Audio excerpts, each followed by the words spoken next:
छेड़े लागल हमके पूर्वी पवनवा राजा जी कब आईबा।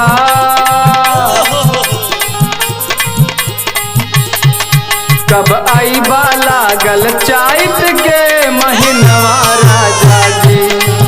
कब आईबा लागल चैत के महीनवा राजा जी। कब आईबा लागल चैत के महीनवा राजा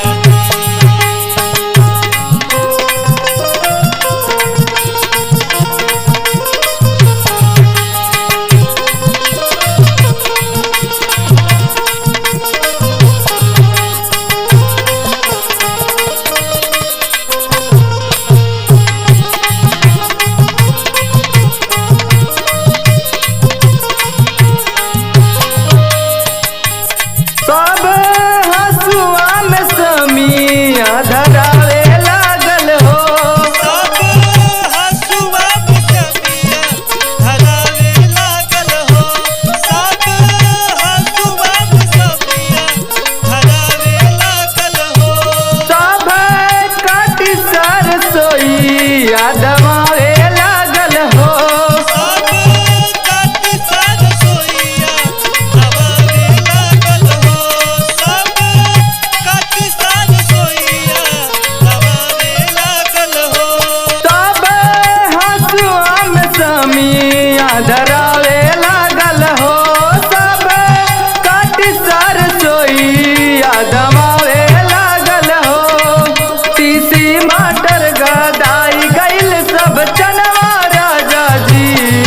तीसी मटर गदाई गइल सब चनवा राजा जी। तीसी मटर गदाई गइल सब चनवा राजा जी। तीसी मटर गदाई गइल सब चनवा राजा जी। कब आईबा।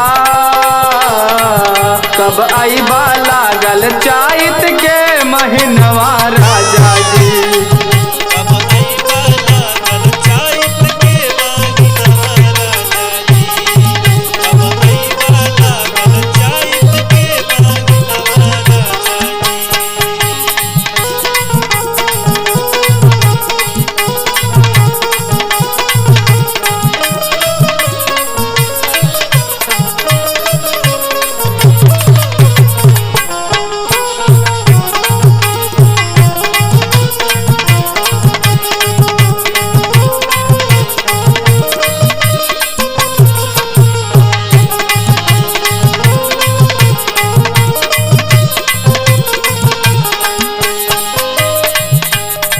रमाकांत पवन घरे अपना आई गईले।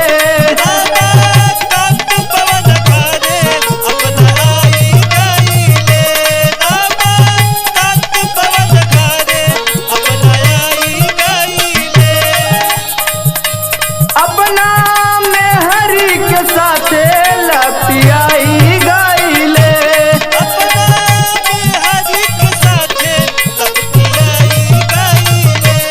अपना मेहरी के साथे लपटियाई गईले। ओ रमाकांत पवन घरे अपना आई गईले।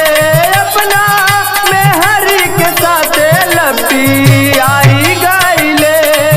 कटी संदीप गेहूं बांधत बाटे बन्हनवा राजा जी। कटी संदीप गेहूं बांधत बाटे बन्हनवा राजा जी। कटी संदीप गेहूं बांधत बाटे बन्हनवा राजा जी। कटी संदीप गेहूं बांधत बाटे बन्हनवा राजा जी। कब आईबा। कब आईबा लागल चैत के महीना